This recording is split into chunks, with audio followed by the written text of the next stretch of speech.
या रायगड जिल्ह्याचे शिवसेनेचे तिन्ही माझे दैवत बरेचसे गोगावले दुसरे आमदार महेंद्रशेठ गळवी महेंद्रशेठ कोरवे यांना देखील मला नमस्कार करतो। आज या व्यासपीठावर उपस्थित असलेल्या आमच्या शिवसेनेचे नेते त्याचबरोबर आमचे रायगड जिल्ह्याचे जिल्हा प्रमुख राजाबाई केडी त्याचबरोबर उपस्थित असलेले सर्वच व्यासपीठावरील मान्यवर आज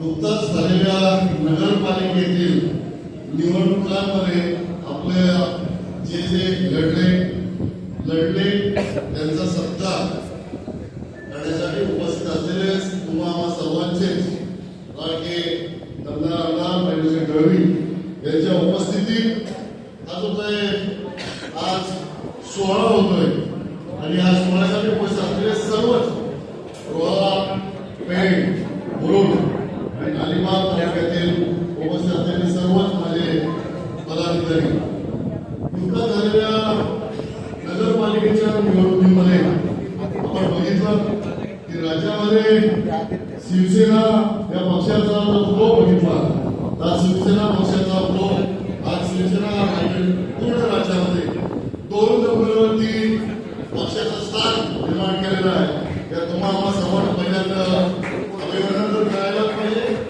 आणि विशेष करून रायगडमध्ये आपण बघितले तर रायगडमध्ये आपण महाड श्रीवर्धन त्याचबरोबर माथेरान खोपोली या चारही नगरपालिकेवरती आपला नगराध्यक्ष बसवण्याचं काम या रायगड जिल्ह्यातील माझे 3 दैवत मी सांगितलं की बरेचसे गोगावले असतील महेंद्र दळवे असतील महेंद्र दळवे असतील यांच्या कृपा आशीर्वादाने या चारही नगर परिषदेवरती नगराध्यक्ष विराजमान झाले।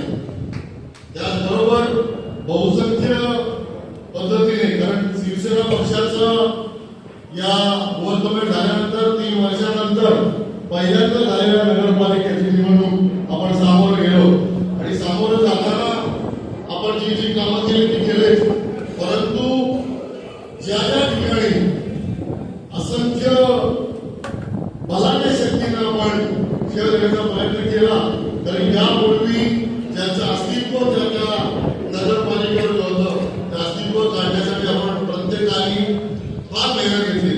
मी विशेष करून सांगेन की रोहा नगरपालिकेमध्ये 0 होतो, परंतु मी सांगितलं की महेंद्र दळवी साहेबांचा चेहरा लावला, रोह्यात यायला लागले, भरतशेठ यायला लागले, महेंद्र दळवे साहेब यायला लागले आणि रोह्यामध्ये बदल घडता की 0 असलेला चेहरा रोह्याचा बदलण्याचं काम या तिघांमुळे झालं आणि रोह्यात एक शक्ती निर्माण झाली।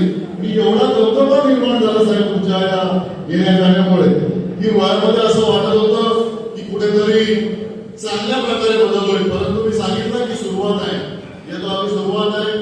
पहिल्यांदा निवडणूक लढवत आहे कारण निवडणूक सामोरे जाणारे जे काही कॅन्डिडेट होते सर्वच नवीन होते कारण आमच्याकडं तेवढा मोठा जुना खजिना काय नव्हता कारण पहिल्यापासून सुरुवात करायला लागली।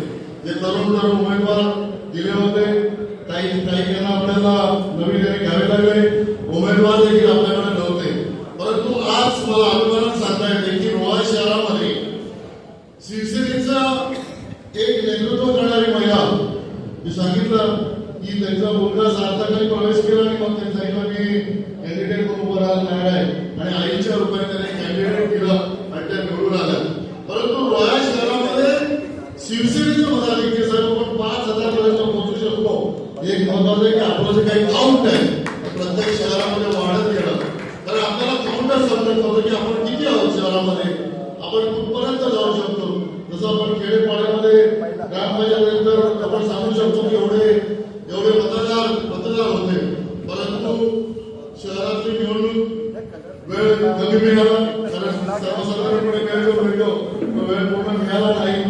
सभा देखील मला घेता आल्या नाही किंवा नामदारांची सभा झाली नाही, महेंद्रशेठला वेळ मिळाला नाही, सभेचा देखील थोडाफार याच्यामध्ये आम्हाला वेळ कमी मिळाला आणि प्रचारासाठीही वेळ कमी मिळाला, परंतु हा जो प्रचार रोहा शहराच्या नगरपालिकेमध्ये जो प्रचार झाला त्या प्रचारासाठी आजूबाजूच्या लोकांनी येऊन एक प्रचार केला आणि त्या प्रचार मोहिमेमध्ये सहभागी झाला. विशेष करून सहभाग झाला चढेल विभाग असू द्या, माझा नाटा विभाग असू द्या, माझा नागोठा विभाग असू द्या, माझा भातसूर विभाग असू द्या, या सर्व विभागातील प्रमुख कार्यकर्ते आले आणि सगळ्यांनी प्रचाराची पुढे सांभाळली. त्यामुळे आज गेले कित्येक वर्ष रोहा नगरपालिकेत नगरपालिकेचं मतदान झालं की संध्याकाळी फटाके वाजवायचे आणि संध्याकाळी बॅनर लावायचे की आम्ही निवडून आलोय. परंतु आपला दबदबा एवढा निर्माण झाला होता की मतदानाच्या निकालापर्यंत कोणालाही बॅनर लावण्याची हिंमत करता आली नाही. हीच महत्वाची तर म्हणजे आपल्याला आपली दहशत, तुमच्या तिघांची दहशत निर्माण झाली आणि त्यामुळं हार जीत होत असतं. कारण निवडणूक आहे, निवडणुकामध्ये कोणतरी खाणार कोणतरी जिंकणार.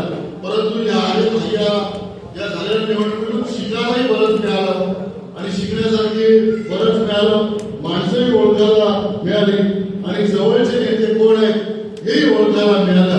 या निवडणुकीमध्ये मी विशेष करून सांगेन की महेंद्रशेठ गावडे असतील, भरतशेठ गोगावले असेल, यांच्या माध्यमातून शिवसेना पक्षाचे मुख्य नेते एकनाथ शिंदे साहेब यांनी देखील रोहा नगरपालिकेच्या प्रचारामध्ये येण्याचं, स्वतःहून बोल करून येण्याचं त्यांनी दाखवलं आणि स्वतः आले आणि त्यांचेही पाय या रोहा शहराला लागले आणि त्यांच्यामुळे देखील मी सांगतोय की निश्चित येणाऱ्या काळामध्ये रोहा तालुक्यामध्ये चांगल्या तऱ्हेने बदल घडवले आणि घडतील.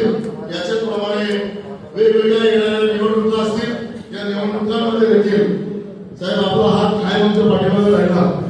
कुठे तुम्ही कमी पडला नाही. मी निश्चित सांगेन की कोणी किती बोलला तरी कमी पडलं नाही, शेठ कमी पडले नाही, कोणी कमी पडलं नाही. आपण ज्या परीक्षेला उतरलेलो होतो त्या परीक्षेचा अभ्यास करण्यासाठी कुठेतरी आपण कमी पडलो असं समजायला पाहिजे.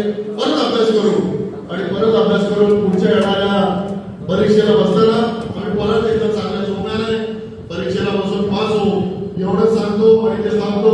जय हिंद, जय महाराष्ट्र.